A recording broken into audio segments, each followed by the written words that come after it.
The standing, supported, 45-degree single-arm dumbbell row elevates the upper body more, thus potentially targeting more of the upper back muscles, including the upper lats, rear deltoids, and upper traps. Having both feet on the floor as opposed to one knee on the bench provides more support, thus enhancing balance, spinal alignment, and possibly minimizing the risk of hernia. However, placing one knee on the bench can mitigate lower back strain, especially if your form is less than optimal.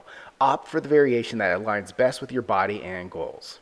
To get started, set the incline on the bench to a 45-degree angle, then position one hand on the back of the bench for support. With the other hand, grasp one dumbbell with the palms facing in, overhand grip. Tighten your core to keep your back straight, then allow the dumbbell to hang down towards the floor with your arm fully extended. Complete the row by pulling the dumbbell up to your hip while keeping your elbow close to your side. Ensure you keep your core muscles braced to stabilize your spine and prevent any swaying or twisting of your body. Think about squeezing your shoulder blades towards your spine as you raise the dumbbell. Pause briefly at the top of the movement to squeeze the muscle hard. Under control, slowly lower the dumbbell back down with your arm extended, just short of full lockout to keep the tension on the muscles. Repeat all the reps on one side, then switch sides and repeat. Subscribe to get a new exercise video every day.